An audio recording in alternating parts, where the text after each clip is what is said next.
नमस्कार दोस्तों, मेरा नाम है राजीव कोहली और आपका स्वागत करता हूं हमारे चैनल द गुरु पर। और आइए आज शुरुआत करते हैं। हम अपनी पहली वर्कशीट बनाएंगे एक्सेल के अंदर और उसके लिए हम ब्लैंक वर्कबुक ही लेंगे, जैसे कि मैंने अपने पिछले वीडियोस में आपको बताया था।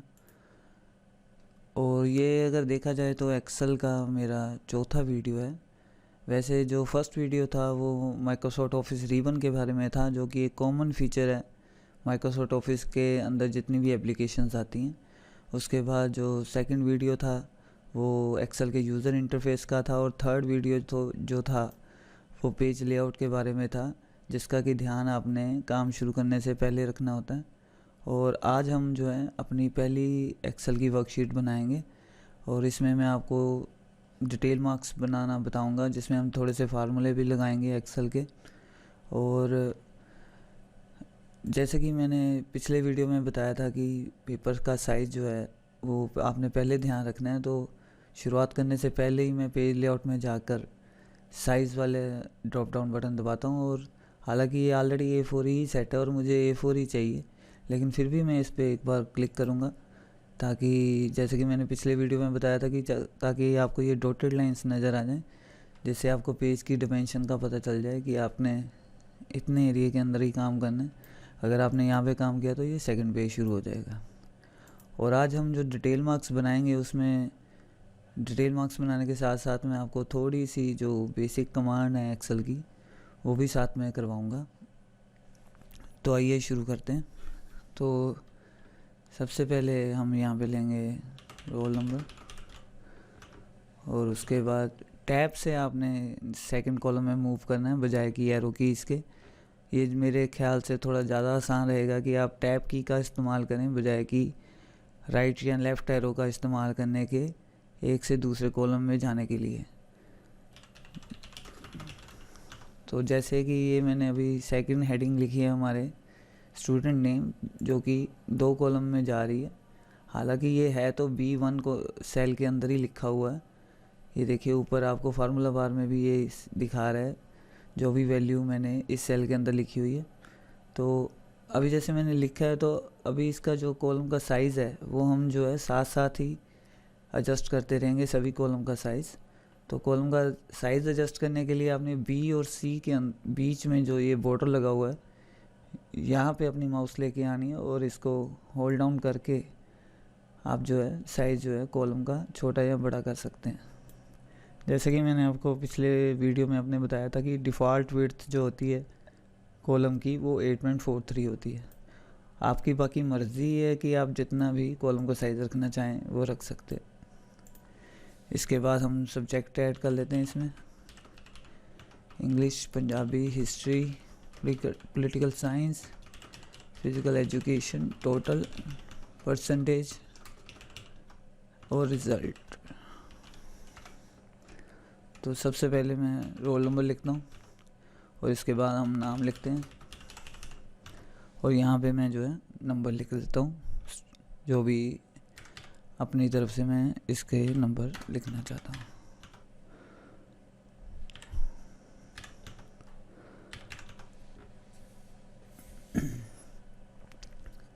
तो मैं आपको थोड़ी सी बेसिक सी बातें बता दूँ कि एक बात तो आपने यही याद रखनी है कि एक्सेल में जब भी आप अल्फ़ाबेट्स लिखते हैं, मतलब टेक्स्ट लिखते हैं जब, तो टेक्स्ट जो की अलाइनमेंट होती है वो बाय डिफ़ॉल्ट जो है वो लेफ़्ट होती है। हालांकि यहाँ पे ये बटन प्रेस नहीं हुआ बाय डिफ़ॉल्ट, लेकिन अगर आप देखें तो जो अगर आप अल्फ़ाबेट्स लिखेंगे और उसके बाद लिखने के बाद अगर आप एंटर करेंगे तो वो हमेशा लेफ़्ट साइड पे रहेंगे, जबकि न्यूमेरिकल वैल्यूज़ जो होती हैं वो हमेशा ही राइट साइड पे रहती हैं एक्सेल के अंदर। ये बात का आपने थोड़ा ध्यान रखना है और इसको याद भी रखना है कि न्यूमेरिकल वैल्यू हमेशा ही जो एक्सेल में होती हैं वो राइट साइड पे होती हैं। हालांकि जैसे कि मैंने आपको यहाँ पे पहले बताया कि यहाँ पे जो बटन्स हैं वो प्रेस नहीं हुए, तो इससे यहाँ पे देख के पता नहीं चलता कि अलाइनमेंट एक्चुअल में क्या है। जबकि अगर मैं आपको दिखाऊँ माइक्रोसॉफ्ट वर्ड में, अगर आप देखें माइक्रोसॉफ्ट वर्ड में, तो ये बटन जो है लेफ़्ट अलाइनमेंट का प्रेस हुआ है। लेकिन एक्सेल में ऐसा बाय डिफ़ॉल्ट नहीं होता। वहाँ पे आपको ये दिखाएगा नहीं कि डिफ़ॉल्ट अलाइनमेंट जिस सेल पे आप खड़े हो उसकी क्या है। ये किसी भी सेल की आपको डिफ़ॉल्ट अलाइनमेंट कभी भी नहीं दिखाता। ये इसलिए मैंने आपसे कहा था कि आपको ये याद रखना खुद ही चाहिए कि बाय डिफ़ॉल्ट जो अल्फ़ाबेट्स होते हैं उनकी अलाइनमेंट लेफ़्ट रहती है और न्यूमेरिकल वैल्यू की जो अलाइनमेंट होती है वो राइट रहती है। ये मैं आपको इसलिए बता रहा हूँ कि बाई चांस जैसे कि आपने ये वैल्यू लिखी, न्यूमेरिकल वैल्यू है हालांकि, लेकिन ये फिर भी इसकी जो अलाइनमेंट है वो लेफ़्ट हो गई है। तो अभी एक मैं वैल्यू और लिख देता हूँ। तो अगर मैं इनका मान लीजिए टोटल लगाऊँ, हालांकि मैं आपको ये टोटल लगाते कहते हैं, इसका जो डिटेल में है मैं अभी थोड़ी देर में आपको बताने लगा हूँ इसी वीडियोज़ में। लेकिन मान लीजिए अभी फ़िलहाल मैं इन दोनों वैल्यूज़ का टोटल लगाता हूँ तो वो 0 दिखा रहा है, और ऊपर भी आपको ये ग्रीन साइन भी नज़र आने लग गया, और न्यूमेरिकल वैल्यू होने के बावजूद भी ये जो वैल्यूज़ हैं लेफ़्ट साइड पे हैं। तो इसका मतलब ये हुआ कि ये न्यूमेरिकल वैल्यू नहीं है। इसीलिए मैं आपसे कह रहा था कि आपको सिर्फ अलाइनमेंट देखकर ही पता चल जाता है वैल्यूज़ की कि वो न्यूमेरिकल वैल्यू में काउंट हो रही है कि अल्फ़ाबेट में काउंट हो रही है। तो उसके बाद जैसे कि अभी हमारे पास स्टूडेंट का नाम है, रोल नंबर है, 5 सब्जेक्ट्स हैं टोटल हैं, परसेंटेज है और रिज़ल्ट है। तो ये अभी हम करने क्या जा रहे हैं कि हम यहाँ पे एक लिस्ट बनाएंगे स्टूडेंट्स की। हालांकि मैं ज़्यादा बड़ी लिस्ट तो नहीं बनाऊंगा, 3-4 स्टूडेंट्स के नाम ही लिखूंगा, क्योंकि लिस्ट बनाने में टाइम लगता है। और हमारे इस वीडियो का जो मकसद है वो आपको थोड़ी कमांड्स समझाना है, एक्सेल की बेसिक जानकारी। और मैं चाहूँगा कि ये आप डिटेल मार्क्स सीखने के बाद, अगर आप बिगनर हैं, अगर आपने एक्सेल अभी सीखनी शुरू की है, तो ये जो डिटेल मार्क्स मैं आपको बनाना सिखाऊंगा, ये सीखने के बाद आप कम से कम 2 या 3 पेजों का जो है डिटेल मार्क्स बना कर रखें, ताकि नेक्स्ट वीडियोस में जो मैं आपको कमांड सिखाऊं उनकी प्रैक्टिस आप जो है इसी फाइल के ऊपर कर सकें, डिटेल मार्क्स वाली के ऊपर ही। और कमांड की प्रैक्टिस करनी जो होती है, मैं आपको एक बार बता दूं कि वो खाली वर्कशीट्स पे नहीं होती या खाली डॉक्यूमेंट्स पे आप कमांड चला चला के, बटन दबा दबा के ये समझ नहीं सकते कि कमांड का मतलब क्या है। तो उसके लिए थोड़ा सा काम करना पड़ता है, और मैं आपको सजेस्ट करूँगा कि कम से कम 3-4 पेजों का आप जो है डिटेल मार्क्स बना के रखें, और उसमें कम से कम नहीं तो 150-200 बंदों का जो रिकॉर्ड है आप अपनी तरफ से कुछ भी फीड करके रखें एक प्रॉपर मैनर में। मतलब जैसे कि अभी मैं ये सब्जेक्ट के नंबर लिख रहा हूँ, तो ये मान लीजिए ये आउट ऑफ 100 है। तो अगर आप 150-200 लोगों की लिस्ट बना भी रहे हो, तो वो ये बात ध्यान रखिएगा कि सबके मार्क्स एक सीरीज़ में हो। जैसे कि अगर 100 में से आ रहे हैं सभी के मार्क्स, तो सभी, अगर 100 बंदों की आप लिस्ट बना रहे हैं तो सभी के मार्क्स 100 में से हों। मतलब एक प्रॉपर मैनर में आपने सारा डाटा जो है फीड किया हो, जिसकी कोई सेंस बनती हो, ताकि आपको चीज़ें समझने में थोड़ी बाद में आसानी रहे। तो अभी हम जैसे कि टोटल इसका निकालना चाहते हैं 5 सब्जेक्ट का। तो अगर आप मुझसे पूछे तो मैं आपको यही कहूँगा कि शीट्स के ऊपर, मतलब फिज़िकल शीट्स के ऊपर, कॉपी पेन के ऊपर ये चीज़ें बनाना आपको थोड़ा ज़्यादा मुश्किल लगेगा, और उसमें समय भी ज़्यादा लगता है। इसीलिए हम कंप्यूटर यूज़ करते हैं। अगर आप इसको थोड़ा समझ लें तो आपका मेरे हिसाब से जो काम है वो काफ़ी आसान हो जाएगा। अगर आप ऑलरेडी मान लीजिए एक टीचर हैं और आपको ये चीज़ें बनानी पड़ती हैं, और आप मैनुअली कॉपी पेन पे ये बनाते हो, तो मेरे ख्याल से आपको वहाँ पे टाइम ज़्यादा लगता है। उसकी बजाय अगर आप थोड़ा सा कीबोर्ड सीख लो और एक्सेल की थोड़ी सी कमांड सीख लो, तो फ्यूचर में जो आपका काम है वो काफ़ी आसान हो जाएगा। तो अभी हम जैसे इसका टोटल निकालना चाहते हैं, तो टोटल निकालने का मतलब क्या है कि मैं चाहता हूँ कि ये 5 वैल्यूज़ का जो सम है वो यहाँ पे हो जाए। तो एक्सेल में क्या है, अभी अगर आप देखें तो मैं H2 सेल में खड़ा हूँ। ये देखिए यहाँ पे रेफरेंस भी आपको दिखा रहा है। तो यहाँ पे मैंने इन 5 सब्जेक्ट का टोटल लगाना है। तो उसके लिए एक्सेल में कभी भी जब भी आपने फार्मूला शुरू करना कोई भी, तो फार्मूला शुरू करने से पहले हम इक्वल टू का साइन डालते हैं।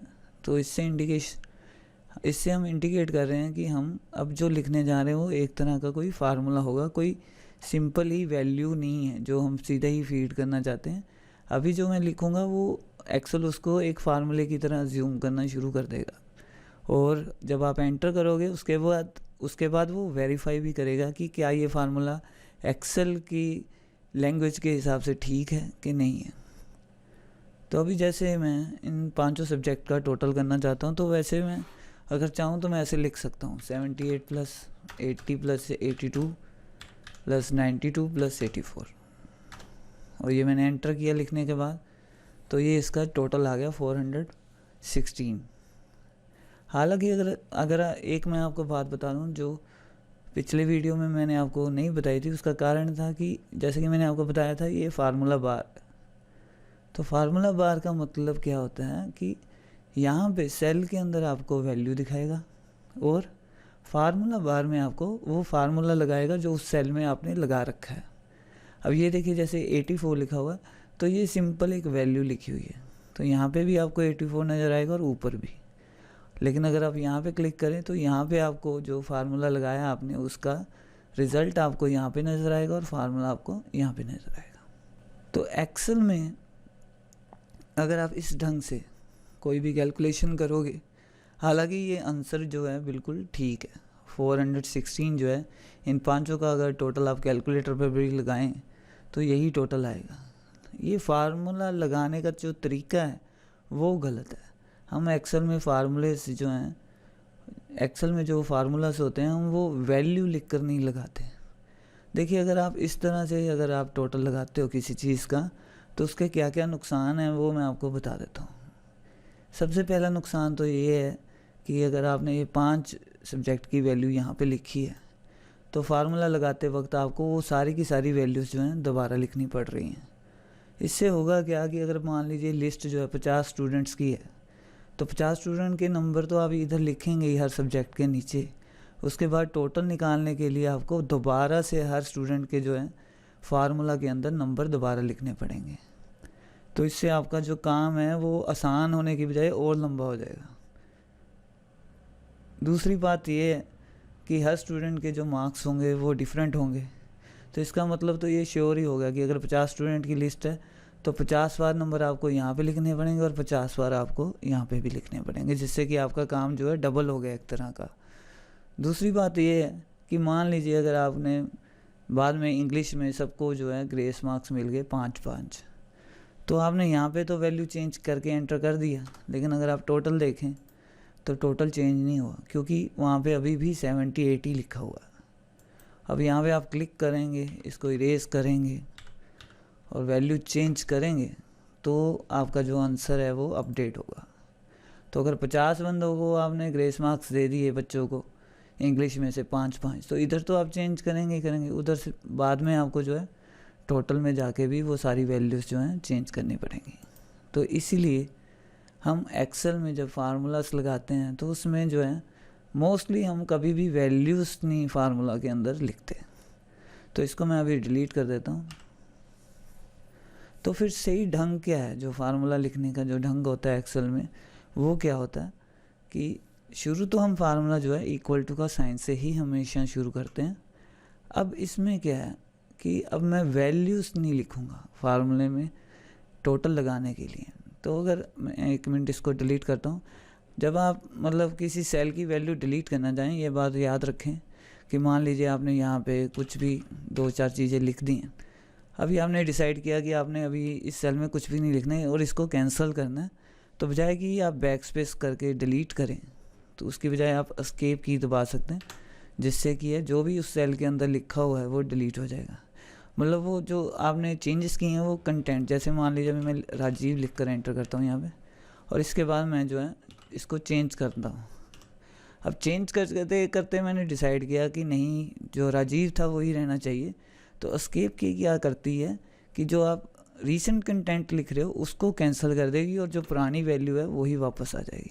एस्केप का मतलब ये नहीं है एक्सेल में कि डिलीट कर देगा जो आपने लिखा हुआ है। अगर ये देखिए जैसे कि अगर पहले कुछ नहीं लिखा होगा और आप एस्केप दबा दें तो नेचुरली वो आपको देखने में ऐसे ही लगेगा कि डिलीट हो गया, लेकिन एक्चुअल में वो डिलीट नहीं हुआ होता।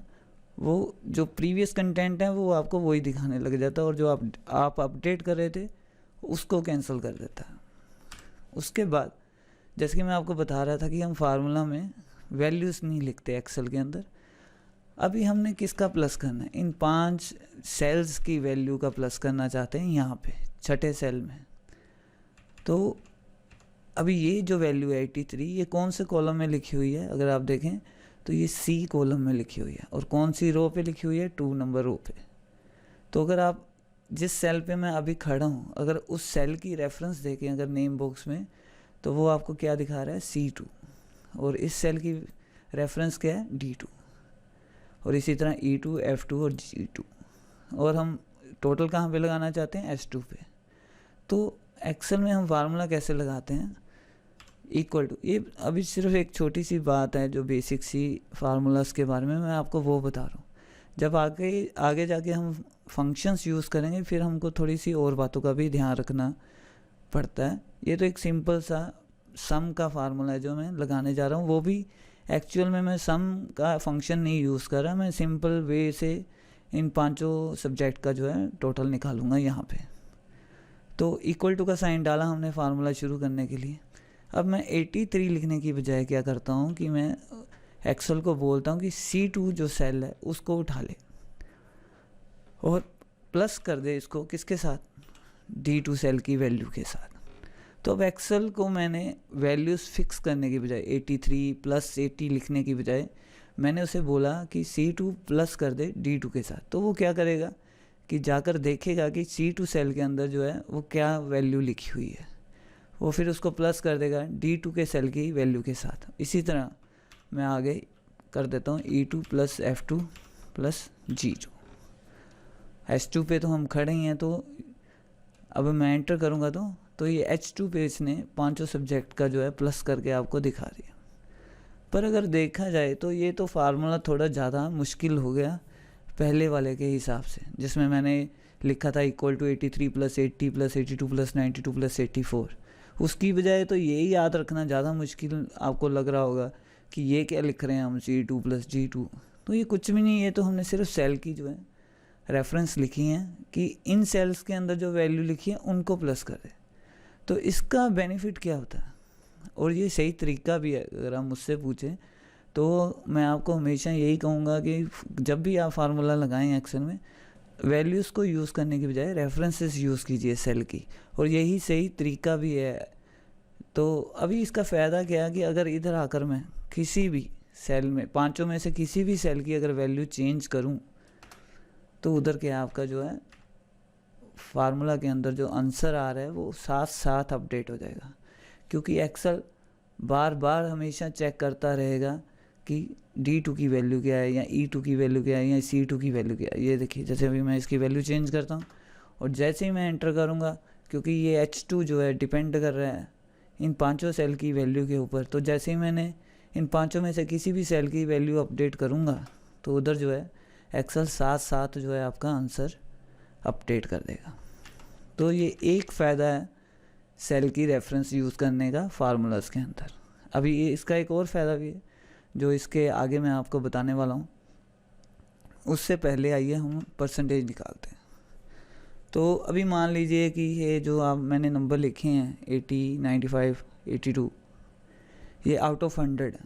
तो अभी मैंने जैसे परसेंटेज निकालनी है, इसमें मैं अभी आपको एक बात बताना ज़रूरी समझता हूँ कि मैं जब पढ़ाता था तो मैं अक्सर स्टूडेंट से कहता था कि भाई अगर एक्सेल में आपने कोई फार्मूला लगाना है तो आपको पहले कैलकुलेटर पे भी वो कैलकुलेट करना आना चाहिए, या कॉपी पे आप परसेंटेज निकालना जानते हैं। अगर आप कॉपी पे परसेंटेज निकाल सकते हैं तो ही आप एक्सेल में एक फार्मूला तैयार कर सकते हैं।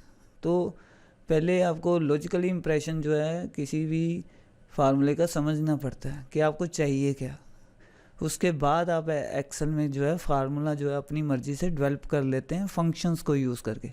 जैसे कि मैंने आपको पहले बताया था कि मैं आपको फार्मूला और फंक्शंस में मतलब फ़र्क समझाऊंगा, वो हम अपने अगले रीसेंट जो वीडियो मैं डालूंगा जिसमें हम फंक्शंस यूज़ करना शुरू करेंगे।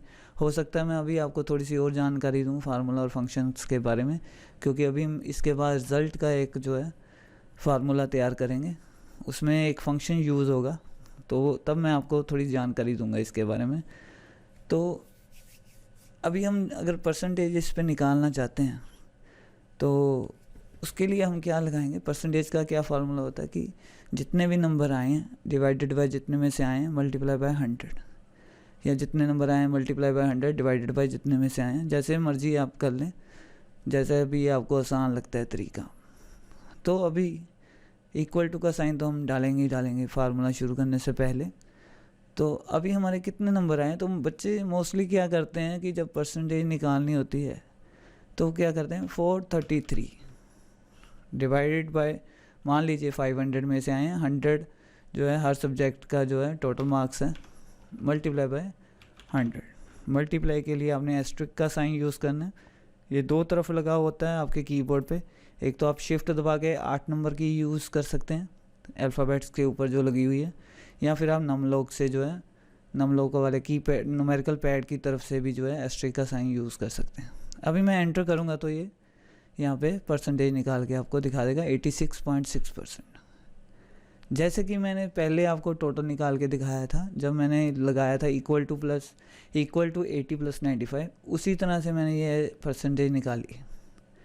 तो सेम ही बात है कि आंसर बिल्कुल आपका ठीक है, लेकिन ये फार्मूला लगाने का जो तरीका है वो गलत है। वो गलत क्यों है कि मान लीजिए अब यहाँ पे आके मैं इसकी वैल्यू चेंज कर देता हूँ सब्जेक्ट की, तो ये देखिए टोटल अपडेट हो गया 425, लेकिन परसेंटेज अगर आप देखें वो अभी की वैसी हुई है। उसका कारण भी आपको सामने ही दिखाई दे रहा है कि आपने यहाँ पे 433 जो था वो फिक्स कर दिया। तो आप यहाँ पे आकर अगर क्लिक करेंगे फार्मूला बार के अंदर, इसको इरेज करेंगे और 25 लिखेंगे तो जाकर आंसर कहीं अपडेट होगा। और फिर प्रॉब्लम वही शुरू हो जाएगी, अगर 50 बंदे नीचे हैं और मान लीजिए इंग्लिश में सबको ग्रेस मार्क्स मिल गए 5-5, वो तो चेंज करेंगे। टोटल तो अगर आपका अपडेट हो भी गया तो भी परसेंटेज आपको 50 बंदों की दोबारा से चेंज करनी पड़ेगी। तो इसलिए हम एक्सेल में जब फार्मूला कभी भी लगाते हैं तो हम फार्मूले में वैल्यूज़ नहीं लिखते, हम सेल की रेफरेंस लिखते हैं। तो मैं लिखूँगा equal to S2 divided by 500 multiply by 100, ताकि वो S2 की वैल्यू खुद उठा ले, बजाय कि मैं कोई भी वैल्यू फ़िक्स कर दूँ, क्योंकि ये वैल्यूज़ मुझे पता है कि बाद में कभी भी चेंज भी हो सकती हैं। तो इसलिए मैं कभी भी फार्मूलाज़ के अंदर जो है वैल्यूज़ जिनकी आशंका हो चेंज होने की, उनकी वैल्यूज़ मैं कभी भी नहीं लिखता। उनके लिए मैं हमेशा सेल रेफरेंस ही इस्तेमाल करता हूँ। तो ये मैंने एंटर किया, 85 टोटल आ गया। अगर इन पांचों में से किसी की भी वैल्यू आप चेंज करोगे तो टोटल और परसेंटेज जो है वो साथ साथ आपकी चेंज हो जाएगी। तो आइए अब हम बात करते हैं फंक्शन की। जैसे कि मैंने आपको पहले बताया कि फार्मूलाज और फंक्शंस के अंदर जो है थोड़ा सा फ़र्क होता है। बोलने को तो आप सब दोनों चीज़ों को चाहे फंक्शन ही बोल दीजिए, चाहे दोनों को फार्मूला ही बोल दीजिए, वो आपकी मर्ज़ी, लेकिन मेरे हिसाब से जो है वो थोड़ा सा फ़र्क होता है फार्मूला और फंक्शंस के अंदर। तो जैसे कि आपने ये लगाया प्लस का फार्मूला, तो इसको आप फंक्शन नहीं बोल सकते हैं, क्योंकि ये कोई किसी भी तरह का फंक्शन नहीं है, और ना ही ये कोई परसेंटेज जो आपने निकाली यही कोई फंक्शन है। मैं इनको फंक्शन नहीं बोलूँगा, क्योंकि एक्सेल में जो फंक्शंस होते हैं वो यहाँ पे होते हैं। फार्मूला, अगर आप फार्मूला स्टेप के अंदर जाएं तो ये देखिए सबसे पहले आपको यहाँ पे दिखा रहा है इंसर्ट फंक्शन, और उसके बाद अलग से एक सेक्शन बना रखा है इन्होंने फंक्शन लाइब्रेरी का। और इन फंक्शंस के अलावा अगर आप देखें मोर फंक्शंस, तो इसमें कैटेगरी वाइज अगर आप देखें तो इन्होंने काफ़ी बड़ी लिस्ट है फंक्शंस की जो एक्सेल में जो है इस्तेमाल होते हैं। तो और उसके अलावा भी, अगर इतने फंक्शंस के अलावा भी मैं आपको एक और बात बता दूं कि एक्सेल में आप मल्टीपल फंक्शंस एक ही फार्मूला के अंदर यूज़ कर सकते हैं। तो मतलब जैसे आप ये फंक्शन है और ये फंक्शन है एक साथ भी यूज़ कर सकते हैं, और आप इस तरह 10 अलग अलग फंक्शंस का कम्बिनेशन इस्तेमाल करके एक सिंगल फार्मूला भी बना सकते हैं। तो फार्मूला क्या होता है कि बहुत सारी चीज़ों का मिश्रण जो होता है वो फार्मूला होता है। फंक्शन क्या होगा कि फंक्शन तो एक काम फिक्स होगा ना फंक्शन का। जैसे अगर आपने एवरेज निकालनी है तो एवरेज जो फंक्शन है उसकी जो आंसर आना है वो एक तरह से फिक्स होगा कि ये वाला फंक्शन आप लगाओगे तो इससे तो सिर्फ एवरेज ही निकलेगी। लेकिन फार्मूले में हम क्या करते हैं, जो कि मैं आपको आगे लगा के दिखाऊंगा, कि जैसे मेरे को कोई स्पेसिफिक रिज़ल्ट चाहिए, तो उस रिज़ल्ट को निकालने के लिए मुझे मैक्सिमम और एवरेज दो फंक्शन की ज़रूरत है। तो मैं एवरेज और मैक्सिमम को यूज़ करके अपनी मर्ज़ी का एक फार्मूला डेवलप करूँगा और उससे अपनी मन मर्जी का जो है आंसर निकाल लूँगा। तो ये मेरे हिसाब से जो है डिफरेंस होता है फंक्शन और फार्मूले के अंदर। तो इसी तरह यहाँ पे मैं एक आपको अभी छोटा सा फंक्शन लगा के दिखाता हूँ, जिससे आपको समझ आएगा कि एक फंक्शन क्या आपकी हेल्प कर सकता है। तो वो फंक्शन का नाम जो है वो है ऑटोसम। तो वो बजाय कि आप फार्मूला टैब में आकर यहाँ से ऑटोसम दबाएं, अगर आप होम टैब में देखें तो यहाँ पे भी ऑटोसम का जो है बटन लगा और उसका साइन सेम ही है। थोड़ा आप आइकन्स जो या बटन्स जो लगे होते हैं उनके साथ जो शक्ल बनी होती है उसका भी थोड़ा ध्यान रखा कीजिए और इनको याद रखना शुरू कीजिए, ताकि आप कहीं और इन चीज़ों को देखें तो आपको शक्ल देखकर ही समझ आए कि हाँ ये वही वाली कमांड है सेम ही। तो अब मैं होम टैब में दोबारा जाता हूँ और यहाँ पर टोटल H2 के नीचे खड़े होकर यहाँ पे मैं ऑटोसम दबाता हूँ। तो ऑटोसम क्या कर रहा है कि आपको एक ये ब्लू डॉटेड लाइन जो कि स्क्रॉल भी कर रही है साथ में, ये इधर इसने हाईलाइट कर दिया इतना एरिया। और यहाँ पे देखिए फंक्शन क्या इसने लगाया, equal to sum C bracket शुरू C2 कोलन G2। तो ये रेफरेंस दिखा रहा है ये भी किसका सम करेगा। तो ये रेंज आपको दिखा रहा है अपनी तरफ से जो इसने सेलेक्ट की है, ये मैंने नहीं सेलेक्ट की। अगर मैं एस्केप की दबाकर इसको कैंसिल करूं और ऑटो सम का बटन मैं दोबारा दबाऊं तो ये देखिए ये खुद ही सिलेक्ट कर रहा है इतनी रेंज। और ये एक तरह का ये आइडिया लगाता है, ये हर बार सही रेंज सेलेक्ट करे आपकी मर्जी से ये ज़रूरी नहीं है। ये एक तरह से मतलब सिर्फ गैस मारेगा कि वैल्यूज़ जो न्यूमेरिकल वैल्यूज़ हैं वो किस तरफ लिखी हुई हैं, लेफ़्ट साइड पे लिखी हैं, टॉप साइड्स पे लिखी हैं। तो ये एक तरह का गैस ही करता है सिर्फ। तो अदरवाइज़ आप ये फार्मूला जो है खुद भी लिख सकते हैं, ज़रूरी नहीं कि आपने सम का बटन ऑटो सम का बटन ही दबाना है। तो उसके लिए आप लिख सकते हो इक्वल टू सम। ये देखिए नीचे लिस्ट भी आ जाती है। जैसे ही आप इक्वल टू के बाद जैसे ही आप लिखना शुरू करते हो तो ये फंक्शंस जो एक्सेल के बने बनाए ऑलरेडी इसमें होते हैं उनकी ये जो है नीचे लिस्ट दिखा देता है आपको।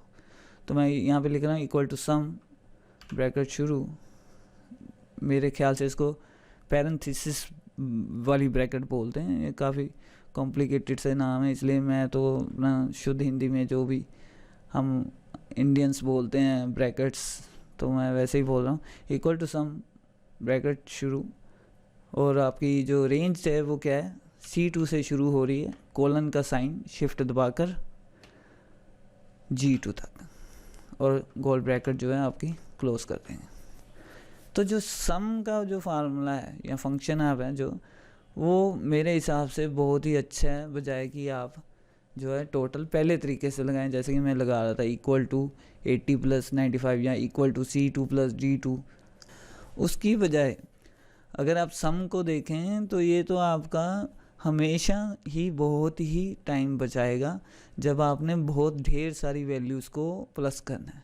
तो ये तो सिर्फ 5 सब्जेक्ट की बात हो रही है। अगर मान लीजिए 500 वैल्यूज़ की लिस्ट हो और उन सब का आपने टोटल निकालना है, तो अगर आप ऐसे लिखना शुरू करोगे तो आपको तो बहुत टाइम लग जाएगा और ये तो कोई गलती भी हो सकती है। इतनी सारी आप रेफरेंसेस अगर 50 रेफरेंस आपको लिखनी पड़ेंगी, मान लीजिए C2 से लेके C50 तक वैल्यूज़ आपने लिखी हैं और उनका टोटल आपने नीचे लगाना है C51 पे, तो आपको 50 सेल की रेफरेंस लिखनी पड़ेंगी C2 + C3 + C4 + ऐसे। तो उसकी बजाय आप जो सम का फंक्शन है वो आपकी हेल्प कर देता है equal to some C2 colon G2। तो इसमें क्या आपने एक सिर्फ रेंज ही बतानी है कि C2 से लेकर G2 तक जो है वैल्यूज़ आपको नज़र आ रही हैं उनका आप सम कर दीजिए और वो रेंज देने के लिए हम सम फंक्शन का इस्तेमाल करें और रेफरेंस के बीच में हम कोलन का साइन यूज़ करें। तो ये देखिए 421 जो है इसने, और आप इनमें से किसी की भी वैल्यू चेंज कीजिए वो कोई प्रॉब्लम नहीं है, आंसर जो है साथ साथ जो है अपडेट हो जाएगा। तो ये थोड़ी सी बेसिक बातें हैं मैं जो चाहता हूँ कि आप याद रखें अपनी पहली वर्कशीट बनाते वक्त, ताकि अगर आप शुरू से सीख रहे हैं, अगर आपको पहले से ही एक्सेल आता है फिर तो मैं कह नहीं सकता, क्योंकि फिर तो आपको ये सारी बातें जो हैं छोटी छोटी बातें लगेंगी। ये सिर्फ नए स्टूडेंट्स के लिए जो पहली बार एक्सेल चला रहे हैं, तो इसीलिए उनके हिसाब से ही मैं जो है थोड़ा डिटेल में बता रहा हूँ, ताकि फ्यूचर में उनको जो है परेशानी ना हो काम करते वक्त। तो इसी तरह हम परसेंटेज का जो है अब निकालेंगे, फार्मूला यहाँ पे लगाएंगे, तो वो इजी होता है। जैसे कि मैंने आपको पहले भी कहा कि आपको अगर कैलकुलेटर पर निकालनी आती हैं बहुत सारी चीज़ें, तो एक्सेल में आपके लिए वो और भी आसान हो जाएंगी। तो इक्वल टू, तो यहाँ पे मैं जैसे कि आपको बता रहा था कि बच्चे यहाँ पे ऐसे लिख देते हैं, वो ऐसे नहीं करना कि आपने सेल की रेफरेंस ही यूज़ करनी है। S2 divided by 500 multiply by 100। अब आ जाइए रिज़ल्ट पे। तो देखिए, कोई भी मैं आपसे ये बात कहना चाहूँगा कि ये तो एक ढंग मैं आपको बता रहा हूँ मार्कशीट बनाने का, जिसमें कि मैं अभी जो निकालने जा रहा हूँ वो रिज़ल्ट का मैं फंक्शन यहाँ पे लगाऊंगा। लेकिन कोई भी चीज़ जो है फिक्स नहीं होती है किसी भी एप्लीकेशन में, मतलब आपने अपने अपने काम के हिसाब से फंक्शन निकालने होते हैं। ये जो भी मैं ये आपको इसलिए कह रहा हूँ, जो भी मैं फंक्शन यहाँ पे लगा रहा हूँ, कोई वो रिज़ल्ट निकालने का फंक्शन नहीं है। इसलिए मैं आपसे ये बात कह रहा हूँ कि अभी जो मैं आपको यहाँ पे फार्मूला लगा कर दिखाने लगा हूँ, और उसमें जो मैं फ़ंक्शन इस्तेमाल करूँगा, वो फंक्शन जो है वो एक्चुअल में रिज़ल्ट निकालने का फंक्शन नहीं है, वो कंडीशनल फंक्शन है। अभी मैं उसकी आपको डिटेल बताता हूँ। तो ये बात थोड़ी सी आप ध्यान रखिए कि कोई फार्मूले लगाने का एक्सेल में फ़िक्स तरीका नहीं होता कि हाँ जी अगर आपको फ़लानी चीज़ चाहिए तो आप ऐसे ऐसे करके ये वाला फंक्शन, वो आपकी शीट में वो हो सकता है, लेकिन किसी और शीट में, किसी और बंदे की शीट में अगर आप वही फार्मूला लगाने की कोशिश करें तो वो हो सकता है कि गलत भी हो जाए। तो इसलिए आप फंक्शंस कैसे इस्तेमाल करते हैं ये थोड़ा ध्यान से सीखिएगा, बजाय कि आप मतलब रट्टा लगा लें कि रिज़ल्ट कैसे निकालते हैं। तो अभी जैसे मैंने रिज़ल्ट निकालना है, तो पहले तो आपको अपने ही दिमाग में ये बात क्लियर करनी होगी कि आपको चाहिए क्या इस सेल के अंदर, तो वो कंडीशन क्या लगाना चाहते हो आप, जिसके अकॉर्डिंगली आपको स्पेसिफिक रिज़ल्ट चाहिए। तो जैसे कि इस शीट के लिए मैं आपको बता देता हूँ, इस शीट में मुझे क्या चाहिए कि मैं चाहता हूँ कि 300 से जिन स्टूडेंट्स के मार्क्स कम हैं उनका यहाँ पे जो है इस कॉलम के अंदर जो है वैल्यू लिखी आनी चाहिए C ग्रेड, जिनकी वैल्यू जो है 300 से कम है, और जिनकी वैल्यू 400 से कम है उनके लिए B ग्रेड आना चाहिए, और बाकी सभी के लिए 400 से ऊपर जितने भी बंदे हैं उनके लिए जो है A ग्रेड आना चाहिए। तो ये 3 कंडीशंस हैं जो मुझे चाहिए इस सेल के अंदर, और उसके हिसाब से ही मैं अब फंक्शन लगाऊंगा। ये बात आप ध्यान रखिएगा कि सिर्फ कंडीशंस 3 ही हैं। 0 से लेके 300 तक C ग्रेड है, 300 से 400 के बिटवीन जो है वो B ग्रेड है, और 400 से अबव जो होंगे उनके लिए A ग्रेड है। या फिर पहले मैं आपको एक आसान तरीके से बता देता हूँ कि रिज़ल्ट के साथ हम एक और कॉलम भी लेते हैं, उसका नाम हम रखते हैं ग्रेड। तो रिज़ल्ट में मैं चाहता हूँ कि हालांकि फेल पास मैं यहाँ पे लिखवाना चाहता हूँ कि जिनकी वैल्यू जो है 300 से कम है वो फेल लिखा आ जाए इस कॉलम के अंदर, और जिनकी वैल्यू 300 से ज़्यादा वो पास लिखा आ जाए। हालांकि फेल पास कुछ होता नहीं है, ये सिर्फ मेरे हिसाब से वैसे ही स्कूलों में चलाया जाता है एक सिस्टम सा, क्योंकि मेरे हिसाब से तो कोई बच्चा नालायक या होशियार नहीं होता। तो अभी हम यहाँ पे रिज़ल्ट निकालेंगे, और उसमें मैं यहाँ चाहता हूँ कि फ़ेल और पास लिखा जाए। सिर्फ 2 ही कंडीशंस हैं, 300 से कम वाले फ़ेल और उनसे ज़्यादा वाले जो है पास होंगे। तो अगर आप कहेंगे हाँ जी एक्सेल में ये वाली चीज़ निकालने के लिए कौन सा फंक्शन होता है, तो ऐसा कोई फंक्शन नहीं होता। फंक्शन आपको सीख कर उनको इस्तेमाल जो है खुद करना पड़ता है। तो इसके लिए जो मैं फ़ंक्शन इस्तेमाल करने जा रहा हूँ, तो अगर फार्मूला में जाएं तो ये देखिए, ये लॉजिकल देख रहे हैं आप, फंक्शंस एंड फॉल्स इफ़।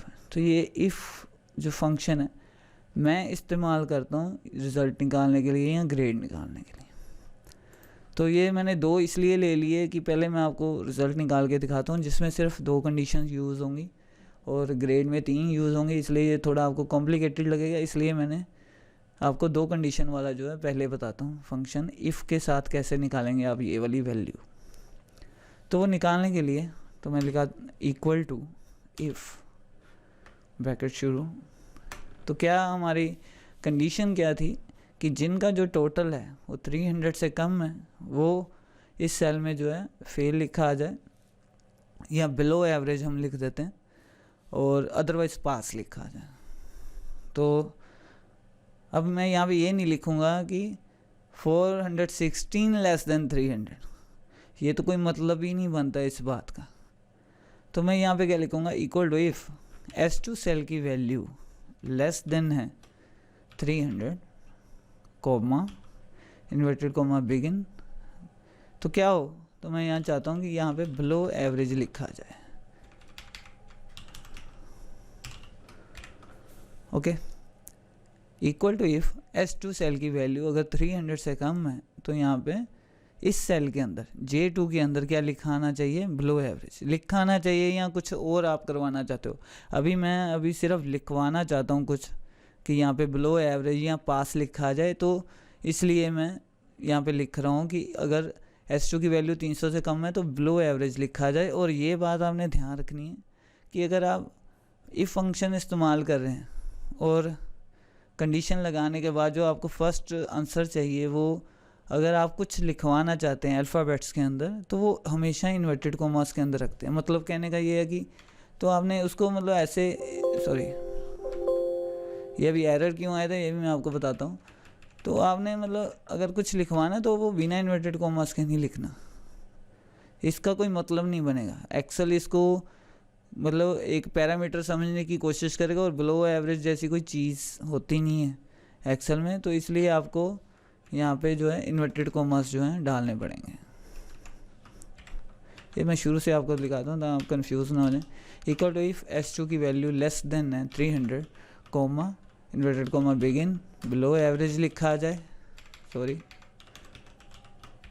फिर से कोमा। ये देखिए नीचे अगर आप देखें, जैसे कि मैं फंक्शन लिख रहा हूँ, तो अगर आप नीचे थोड़ा ध्यान दें तो वहाँ पे लिखा होगा इफ़ ब्रैकेट शुरू logical test comma value if true comma value if false. तो ये मैं आपको समझा देता हूँ, पर उससे पहले मैं फार्मूला कंप्लीट कर लूँ अपना कि अदरवाइज जो है वो पास लिखा आ जाए। तो आप फंक्शन जो मैंने अभी यहाँ पे लगाया वो देख के भी थोड़ा समझ आता है कि अगर S2 की वैल्यू लेस देन है 300 तो बिलो एवरेज J2 के अंदर लिखा है, अदरवाइज नहीं तो जो है J2 के अंदर पास लिखा जाए। और नीचे जो मैं आपको ये बात बताने जा रहा था कि जो नीचे लिखा आ रहा है आपको यही समझना होता है। अगर मेरे हिसाब से अगर देखें तो सही मायने में आपने जो ये नीचे लिखा आ रहा है, if value true then this, if value false then this, ये बात आपने अच्छी तरह से समझनी होती है, बजाय कि आप कोई फ़िक्स तरीका समझ लें इफ़ फंक्शन को यूज़ करने का। तो वो मैं थोड़ी सी आपको डिटेल बता देता हूँ। लॉजिकल टेस्ट को आप कह सकते हैं कि कंडीशन आप क्या लगाना चाहते हो। तो जैसे कि मैंने कंडीशन क्या लगाई है, S2 की वैल्यू अगर 300 से कम है तो ये मेरा एक तरह का लॉजिकल टेस्ट हो गया जो मैं कंडीशन इफ़ के साथ यूज़ करना चाहता हूँ। और अगर वो कंडीशन ट्रू है तो क्या हो, तो मैंने फ़िलहाल जैसे कि मैं अभी बता रहा हूँ कि ये अभी बड़ा छोटा सा फंक्शन मैं इफ़ के साथ बना रहा हूँ। तो अगर मैंने यहाँ पे तो सिर्फ इतना ही लिखा है कि अगर कंडीशन ट्रू है तो बिलो एवरेज लिखा जाए, अगर फॉल्स है तो पास लिखा जाए। तो अभी मैं लास्ट में क्या करूँगा, ब्रैकेट को क्लोज कर देता हूँ। और जैसे ही मैंने एंटर किया तो अभी एक्सेल क्या कर रहा है, वो S2 की वैल्यू को चेक कर रहा है कि क्या वो 300 से ज़्यादा है कि कम है। अभी जैसे वो 300 से ज़्यादा है तो यहाँ पे पास लिखा आ गया, क्योंकि हमारी कंडीशन के हिसाब से वो गलत है। मैं आशा करता हूँ कि आपको ये बात समझ आ गई होगी। तो हमने कंडीशन क्या लगाई है कि S2 की वैल्यू अगर 300 से कम है तो बिलो एवरेज लिखा है, नहीं तो पास लिखा है। तो जैसे ही मैंने एंटर किया तो उसने चेक किया कि S2 की वैल्यू क्या 300 से ज़्यादा है या कम है। तो अभी हमारे केस में क्या है कि वो 300 से ज़्यादा है, तो कंडीशन के हिसाब से तो वो फॉल्स हो गया, और फॉल्स के लिए हमने क्या लगा रखा है, पास। अगर कंडीशन ट्रू हो जाती, अभी जैसे कि मैं इसकी वैल्यूज़ जो हैं थोड़ी कम कर देता हूँ 300 से, तो अभी जैसे ही ये देखिए 300 से कम हुई वैल्यू, तो इफ़ फंक्शन के हिसाब से हमारा जो हमने लगाया तो हमारी कंडीशन जो है वो ट्रू हो गई, तो इसलिए वो वहाँ पे क्या है, बिलो एवरेज लिखा आने लग गया। मैं आशा करता हूँ आपको ये बात थोड़ी सी समझ आ गई होगी। हालांकि इफ़ फंक्शन जो है हम आगे भी यूज़ करने वाले हैं, शायद उससे एक बार आपको थोड़ी और सहायता मिल जाए समझने में से। तो ये एक सिंपल हमने फार्मूला क्रिएट किया इफ़ फंक्शन का इस्तेमाल करके, जिसमें हमने सिर्फ 2 ही कंडीशन लगाई। अब हम ग्रेड निकालेंगे, और जैसे कि मैंने पहले बात की थी आपसे कि इसमें हम 3 कंडीशन यूज़ करने वाले। 300 से कम के लिए सी ग्रेड, और 3 से 400 के बीच में जो है बी ग्रेड, और उसके बाद वालों के लिए जो है 400 से ऊपर वालों सभी के लिए ए ग्रेड। तो इसमें 3 कंडीशंस लगानी है, तो इसके लिए भी मैं सेम ही इफ़ फंक्शन का ही इस्तेमाल करने जा रहा हूँ। इक्वल टू इफ़ ब्रैकेट शुरू, S2 की वैल्यू लेस देन है 300 comma inverted comma begin C grade, फिर से कोमा। अगर तो मैं 2 कंडीशन लगाना चाहता हूँ तो सेकंड कंडीशन में सीधा ही लिख सकता हूँ कि अदरवाइज़ बी ग्रेड, मतलब यहाँ पे मैं सीधा ही लिख सकता हूँ। तो एक बार अगर आप इफ़ लगाते हैं तो एक इफ़ के साथ आप एक्चुअल में 2 कंडीशंस यूज़ कर सकते हो। If condition is this then this otherwise this. लेकिन एक्सेल में क्या है, आप इफ़ के साथ, जहाँ तक मुझे याद है कि आप एक ही फंक्शन बनाते, एक फार्मूला क्रिएट करते वक्त इफ़ के साथ, इफ़ फंक्शन के साथ जब आप एक फार्मूला क्रिएट करते हैं तो उसमें आप एक साथ 9 इफ़ लगा सकते हैं। तो आप इस बात का महत्व थोड़ा समझ सकते हैं कि कितना बड़ा फार्मूला आप एक साथ क्रिएट कर सकते हैं अकेला इफ़ फंक्शन को यूज़ करके। और जैसे कि मैंने आपको पहले बताया कि आप एक्सेल में एक ही फार्मूले के अंदर चाहे 10 फंक्शन भी यूज़ कर लीजिए, अगर वो लॉजिकल तरीके से एक साथ एक दूसरे के साथ मैच करते हैं तो अभी फ़िलहाल मैं इफ़ फंक्शन ही यूज़ कर रहा हूँ, और इसके साथ मैं एक और 3 कंडीशंस लगाना चाहता हूँ। तो उसके लिए हम क्या करेंगे कि यहाँ पे अदरवाइज़ बताने की बजाय एक बार फिर से इफ़ लगाएंगे, तो ये सेकंड कंडीशन जो है आपकी शुरू हो जाएगी। इक्वल टू इफ़ S2 की वैल्यू लेस देन है 300 तो C grade, coma if S2 की वैल्यू लेस देन है 400 तो बी ग्रेड। देखिए लिखने का तरीका वही है, कोमा इन्वर्टेड कोमास जो है मैं बिल्कुल वैसे ही डाल रहा हूँ जैसे वो आपको नीचे दिखा रहा है। इफ़ लॉजिकल टेस्ट कोमा, बस सिर्फ इन्वर्टेड कोमास का फ़र्क है कि मैंने जैसे आपको पहले बताया कि अगर आप कुछ डिस्प्ले करवाना चाहते हैं आंसर में तो वो आपको इन्वर्टेड कोमा के अंदर ही लिखना पड़ेगा। इसकी बजाय अगर आप कुछ नहीं लिखवाना चाहते, कोई और कैलकुलेशन करवाना चाहते, तो वो यहाँ पे फार्मूला भी लिखा जा सकता था। मतलब जैसे कि मैं यहाँ पे ये भी लिख सकता हूँ कि इक्वल टू इफ़ S2 की वैल्यू 400 से कम है तो क्या कर दे, तो सम कर दे C2 से लेके F2 तक। मतलब मैं ऐसा भी करवा सकता हूँ। तो इसके लिए देखिए हमने कोई इन्वर्टेड कोमास नहीं यूज़ की, और अदरवाइज़ मैं उसे ये कहता हूँ अदरवाइज़ तू सम कर देना G2 से लेके H2 का। समझ गए मेरी बात आप, कि ज़रूरी नहीं कुछ आपने डिस्प्ले ही करवाना है इफ़ का फंक्शन लिख के। आप अगर कंडीशन ट्रू या फॉल्स हो रही है तो उसके साथ आप कोई और कैलकुलेशंस भी करवा सकते हो, या कोई और फंक्शन को एक्टिवेट कॉल भी कर सकते हो किसी और फंक्शन को, कि अगर S2 की वैल्यू 300 से कम है तो C2 से लेके G2 तक की एवरेज निकाल दे, या इनमें से मुझे कोई मैक्सिमम वैल्यू बता दे, ऐसे कुछ भी लगा सकते हैं। तो अभी फ़िलहाल तो मैं वहीं पे वापस आता हूँ कि हम यहाँ पे बी ग्रेड लगाएंगे और कॉमा। अब लास्ट कंडीशन हमारी बची है। तो जैसे कि मैंने आपको बताया था कि एक इफ़ के साथ आप 2 कंडीशन लगा सकते हो, तो 2 इफ़ के साथ कितनी कंडीशन लगेंगी, 4 नहीं लगेंगी, आप 3 कंडीशन लगा सकते हो। मतलब एक इफ़ यूज़ कर रहे हैं तो 2 कंडीशंस, और अगर 2 इफ़ यूज़ कर रहे हो तो 3 कंडीशंस। तो क्योंकि 2 कंडीशंस तो एक्चुअल में एक इफ़ के साथ होती ही नहीं है, कंडीशन तो एक ही होती है। दूसरा हम क्या बोलते हैं, अदरवाइज़। इफ़ S2 की वैल्यू लेस देन है 300 तो C grade, otherwise B grade. और अगर आप 3 ग्रेड यूज़ करना चाहते हो तो आपको 2 इफ़ यूज़ करने पड़ेंगे। इफ़ S2 की वैल्यू लेस देन 300 तो सी ग्रेड, इफ़ S2 की वैल्यू लेस देन 400 तो बी ग्रेड, अदरवाइज़ सबका जो है ए ग्रेड हो जाए। और जितनी गोल ब्रैकेट्स आपने शुरू की हैं उतनी ही आपने क्लोज़ करनी है। अब मैंने 2 शुरू की थी तो मैं 2 ही क्लोज़ कर रहा हूँ, और इसके साथ ही जैसे मैं एंटर करूँगा तो ये इसका सी ग्रेड भी निकल आया। तो मैं आशा करता हूँ ये आपको थोड़ी सी बातें जो है मेरी समझ आई होंगी, और इस वीडियो को ख़त्म करने से पहले एक जो इम्पोर्टेंट बातें हैं 2-3 और जो वो मैं आपको बता देता हूँ इस शीट को। तो अभी हम एक नेक्स्ट बंदा लेते हैं।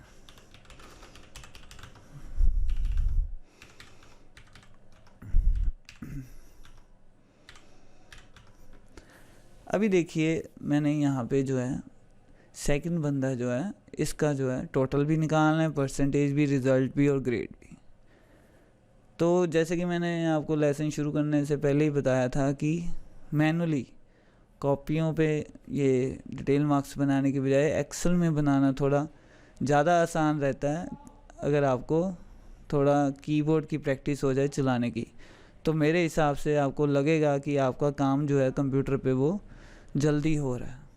तो उसका एक कारण भी है, वो मैं अभी आपको बताने वाला हूँ कि एक्सेल आपकी बड़ी लिस्टें बनाने में हेल्प कैसे करती है जब आपने कैलकुलेशंस भी साथ में करनी हो। तो जैसे कि आपको कॉपी पेस्ट तो पता ही होगा कि कंप्यूटर में कॉपी पेस्ट कमांड जो है बहुत ज़्यादा, सबसे ज़्यादा यूज़ होने वाली मेरे हिसाब से यही कमांड। और आजकल तो बच्चे कॉपी पेस्ट कुछ ज़्यादा ही करते हैं। फेसबुक पर भी अगर आप देखें तो वो शेयरिंग ही ज़्यादा होती है, ओरिजिनल पोस्ट तो कम ही होती हैं। तो खैर छोड़िए। तो अभी जैसे मैंने इस सेकंड बंदे का टोटल निकालना है तो उसमें क्या है कि फार्मूला तो देखिए सेम ही है।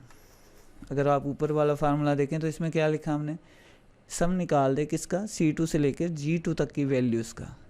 और अगर सेम अगर आप यहाँ पे इसका आंसर निकालना चाहते हैं तो अगर आप देखें तो फंक्शन तो सेम ही रहेगा, इक्वल टू सम कर दे, सिर्फ रेफरेंस चेंज होगी C3 से लेकर G3 तक का। ये देखिए मैं आपको निकाल के दिखाता हूँ, equal to some C3 colon G3 327। और इसी तरह अगर मैं परसेंटेज निकालना था हूँ तो मैं क्या करूँगा, equal to H3 divided by 500 multiply by 100 65। लेकिन जैसे कि मैं आपको बता रहा था कि आपका काम आसान होना चाहिए बजाय कि लंबा होने के। तो इस हिसाब से तो अगर 50 बंदों की लिस्ट है तो मुझे 50 बार फार्मूला लगाना पड़ेगा। तो अगर 500 बंदों की लिस्ट है और 4 फार्मूले हैं, समझ रहे हैं ना मेरी बात, 50 बंदों की लिस्ट है और 4 फार्मूले हर बंदे के लिए यूज़ हो रहे हैं, तो आप सोच सकते हैं आपको 200 बार तो फार्मूला ही लगाना पड़ेगा। तो फिर तो एक्सेल का कोई फ़ायदा ही नहीं ना हुआ। तो एक्सेल में क्या है कि अब आपको सेम ही फार्मूला जो है यहाँ पे चाहिए, सिर्फ अगर आप ध्यान से देखें तो सिर्फ रेफरेंस ही चेंज हो गई, C3 से लेके G3, दैट्स ऑल। और नीचे तक अगर 50 बंदे हैं तो क्या होगा, C4 से लेके G4, C5 से लेके G5, बस इतना ही, सिर्फ रेफरेंस चेंज होने वाली है, बाकी सारा फंक्शन जो है वो यहाँ फार्मूला जो है वो सेम रहेगा। वो सभी पे, इन चारों पे सेम ही कंडीशन अप्लाई होती है कि फार्मूला जो है वो सेम ही रहने वाला है, सिर्फ आपकी जो है सेल की रेफरेंस चेंज होने वाली है। मतलब यहाँ पे क्या होएगा, H3 आ जाएगा, H3 less than 300 below average otherwise pass. और यहाँ पे भी सेम ही होएगा, H3 सेकंड, मतलब इस सेल के लिए सिर्फ फंक्शन में सिर्फ इतनी ही तब्दीली आएगी कि आपने सिर्फ रेफरेंस चेंज करनी है, तो वो आपको खुद करने की ज़रूरत नहीं होती। तो एक्सेल आपकी क्या हेल्प करता है कि अगर आप ये ग्रीन डॉट के पास जाओ और जब आपके माउस पॉइंटर की शक्ल जो है ये वाली बन जाएगी प्लस, ब्लैक प्लस, ये बात थोड़ी आप ध्यान रखें। ये आपके फ्यूचर में जो मैं वीडियोस डालने वाला हूँ उसमें भी आपको ये बात थोड़ी सी ध्यान रखनी पड़ेगी हर बार, और ये बेसिक सी बात है और ये आपके और एप्लीकेशंस में भी काम आएगी कि माउस पॉइंटर, ये जो माउस पॉइंटर है अगर आप ध्यान से देखें तो ये अलग अलग जगह पर इसकी जो शक्ल होती है वो अलग अलग तरह की आती है, और ये इंडिकेशंस होते हैं कि हाँ जी अब ये वाला माउस पॉइंटर शक्ल आ रही है तो अब ये वाली कमांड चलने वाली है।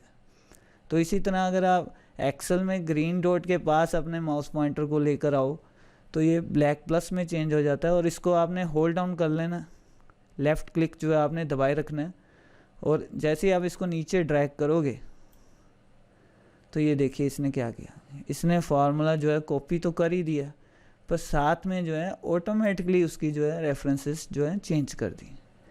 ये देखिए अपने आप C3 से लेके G3 तक हो गया। अगर आप ऊपर देखें तो C2 से लेके G2 तक। एक बार मैं दोबारा ये परसेंटेज वाले पे करके दिखाता हूँ आपको। ये फार्मूला आप चेक कर लीजिए, S2 divided by 500 multiply by 100। और अगर इसको मैं नीचे करूं तो ये देखिए S3। और ये सिर्फ एक सेल की बात नहीं है कि आपने एक सेल नीचे कॉपी कर दिया, अगर ऐसे 500 बंदे हैं और आप ऐसे ड्रैग एंड ड्रॉप करोगे तो वो देखिए सभी की रेफरेंस जो है ऑटोमेटिकली चेंज हो जाएंगे। और यही मेरे हिसाब से जो है एक्सेल की खासियत है कि जब आप फार्मूला कॉपी करते हो तो वो ये करना भी चाहिए, नहीं तो एक्सेल का तो कोई फ़ायदा ही नहीं होगा। ये तो सबसे बड़ी कमी हो जाएगी अगर एक्सेल में फंक्शन या फार्मूलाज जो है नीचे नीचे, अगर नीचे नीचे नहीं मतलब किसी भी तरफ कॉपी कर सकते हैं, तो अगर कॉपी ना और मुझे बार बार फार्मूला या फंक्शन लिखना पड़े वो तो जान निकल जाएगी। मतलब देखिए कितने अभी ये तो बहुत छोटा फंक्शन हमने तैयार किया, ये इस बहुत बड़े फंक्शन इसमें तैयार हो जाते हैं एक्सेल में। तो एक फंक्शन लगाने में 5-10 मिनट लग जाते हैं, और अगर 50 बंदों के हमें बार बार लगाने पड़ जाएँ तो वो तो कोई फ़ायदा नहीं है फिर एक्सेल का। ये देखिए सभी फंक्शंस हम इजीली कॉपी कर सकते हैं। Equal to S3 less than 300, तो ये सभी सेल की रेफरेंस ऑटोमेटिकली चेंज करते हैं। तो ये एक्सेल की जो है खासियत होती है। और इसके बारे में जो सेल रेफरेंस ये चेंज कर रहा है, इसके बारे में थोड़ी सी और बातें भी हैं जो आगे जाके अगले वीडियोस में थोड़ी आएंगी, जो मैं कोशिश करूंगा आपको थोड़ी डिटेल में और बताने की। फ़िलहाल आपने फर्स्ट शीट बनाते वक्त इन थोड़ी सी बातों का जो है ध्यान रखना है। और ख़त्म करने से पहले थोड़ी सी और बातें मैं आपको बता दूं, और इसके बाद एंड में मैं आपको कोई सजेशन भी देना चाहूँगा। तो वो ख़त्म करने से पहले कि इससे पहला जो मैंने वीडियो बनाया था, before you start working inside your first worksheet, ऐसे ही मैंने कुछ टाइटल दिया था उस वीडियो का। तो उसमें मैंने आपको जो है पेज सेटिंग बताई थी, और काफ़ी उसमें मतलब नियरली 50 मिनट का वीडियो है, और 50 मिनट तक मैं आपको पेज सेटिंग ही बताता रहा। और हालांकि अगर आप ध्यान से देखें तो इस शीट का जो मैटर है उसमें 3 कॉलम जो हैं वो सेकंड पेज पे जा रहे हैं। तो इसीलिए हमने शुरू में ही पेज का साइज सेट किया था ताकि ये डॉटेड लाइन हमें नज़र आ जाए, ये राइट साइड पे भी और बॉटम पे भी, और इससे इंडिकेट होता है अगर आपको, हालांकि आपको वो वीडियो देखना चाहिए पूरा का पूरा पेज सेटिंग समझने के लिए, लेकिन फिर भी मैं इस वीडियो में आपको बता देता हूँ कि ये पेज यहाँ पे फर्स्ट पेज जो है ख़त्म हो चुका हुआ है, और ये जो 3 कॉलम है वो ये सेकंड पेज पे प्रिंट आउट आएगा इनका। अगर आप फाइल में जाके प्रिंट पे क्लिक करके देखें तो ये फर्स्ट पेज हो गया टोटल तक हमारा, और ये नीचे भी आपको इंडिकेट कर रहा है कि ये 2 पेजों की फाइल है, 1 पेज की नहीं है। और अगर आप ये यहाँ पे नेक्स्ट पेज करके देखें तो ये 3 कॉलम जो है हमारे सेकंड पेज पे आ रहे हैं। तो अब अगर आपने पहला वीडियो देखा हुआ इससे पिछले वाला, तो इसका मतलब ये नहीं कि आप पेज लेआउट में आओ और ओरिएंटेशन फटाफट लैंडस्केप कर दो।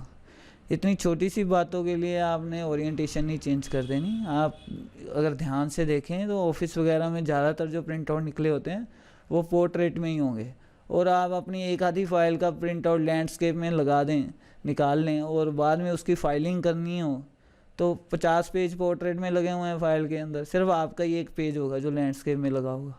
तो ऐसे जो ओरिएंटेशन फटाफट चेंज नहीं कर देते बिना कोई ख़ास वजह के।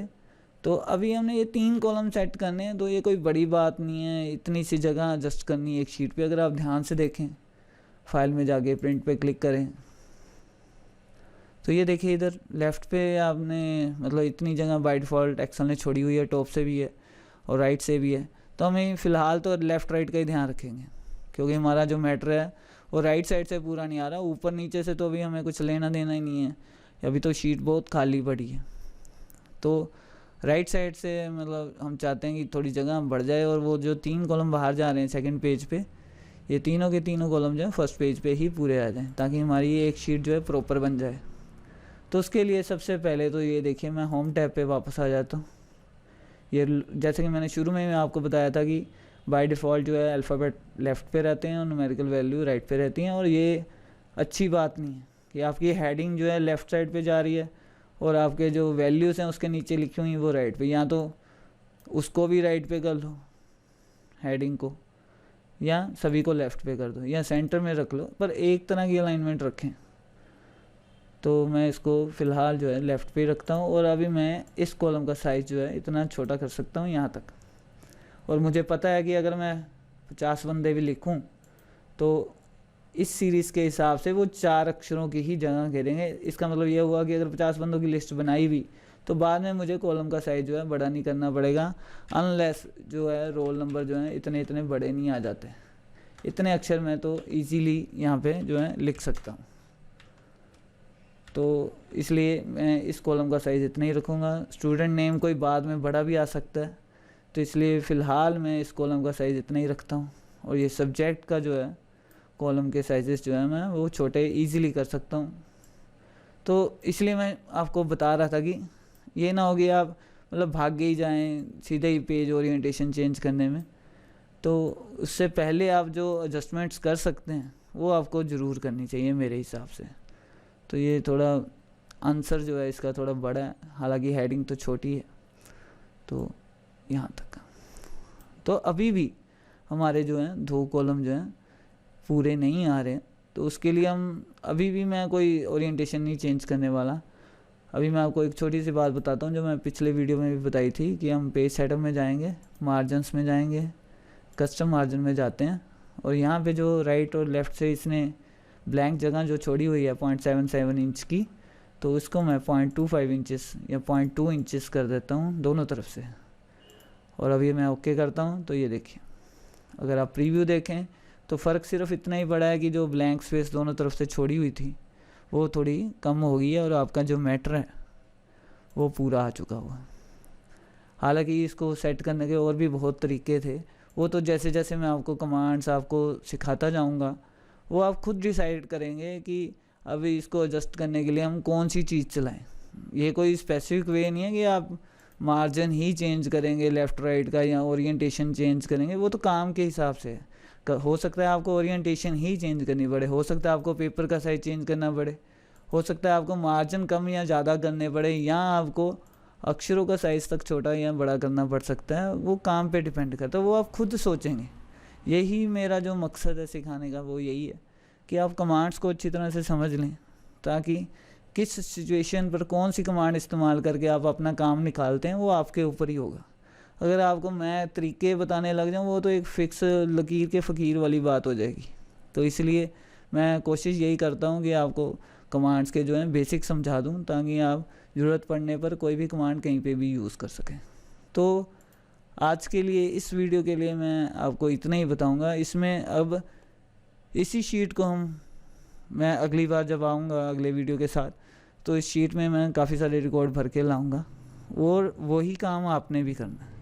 देखिए, मेरी कोशिश तो यही है कि मैं आपको जितनी भी एप्लीकेशन सिखाऊँ अपने इस चैनल के ऊपर, उसमें जितनी ज़्यादा से ज़्यादा डिटेल बता सकूँ, मैं अपनी तरफ से कोशिश तो यही करूँगा। लेकिन मैं आपकी तरफ से भी यही चाहूँगा कि थोड़ा होमवर्क ज़रूर आप कीजिएगा। सिर्फ वीडियो देख लेने भर से ही आपको आ जाएगा एक्सेल, ऐसा तो हो नहीं सकता। तो देखिए, कीबोर्ड की स्पीड तक नहीं होती है बच्चों की टाइपिंग की। तो अगर आप किसी को बोल रहे हैं कि आपको एक्सेल आता है और आपके कीबोर्ड पे टाइपिंग स्पीड 10 वर्ड की है, तो आपने एक्सेल कैसे सीख लिया? मतलब आपको पूरा एक्सेल आ गया और आपकी कीबोर्ड की स्पीड नहीं बढ़ी, इसका मतलब तो आपने उसके अंदर काम ही नहीं किया। इसका मतलब आपने कभी उसमें बड़ी बड़ी लिस्टें नहीं बनाई 500-500 बंदों की, क्योंकि 10 वर्ड की स्पीड का तो मतलब यही हो गया ना कि आपने कभी टाइपिंग इतनी ज़्यादा की नहीं है कि आपकी स्पीड अभी भी कम ही है। तो मैं ये आपको इसलिए कह रहा था क्योंकि नेक्स्ट वीडियो से जो हैं कमांड्स थोड़ी आगे बढ़नी शुरू हो जाएंगी। और जैसे कि मैंने आपको इस वीडियो के शुरू में ही बताया था कि खाली शीट्स के ऊपर या खाली पेजों के ऊपर कमांड्स नहीं सीखी जा सकती। तो आपका होमवर्क ये है कि कम से कम आपने 2-3 पेजेस का, मतलब पेज की डिमेंशन के हिसाब से कम तो 2 पेज आप भर लें, डिटेल मार्क्स के भर लें, ताकि इसके बाद नेक्स्ट वीडियोस में जो मैं आपको कमांड सिखाऊं उनकी प्रैक्टिस जो है आप अपनी उसी शीट के ऊपर कर सकें। तो मैं आशा करता हूं आपको ये वीडियो थोड़ा पसंद आएगा। आप मुझे ज़रूर बताएं कमेंट करके, और लाइक और शेयर भी कीजिए। और इसी के साथ मैं ये वीडियो समाप्त करता हूँ, और मैं आशा करता हूँ कि मैंने आपका जो समय है जो ख़राब नहीं किया और आपने कुछ ना कुछ जो है नया सीखा होगा इस वीडियो से। तो इसी के साथ मैं आज्ञा लेता हूँ। नमस्कार, और आपका समय देने के लिए बहुत बहुत शुक्रिया।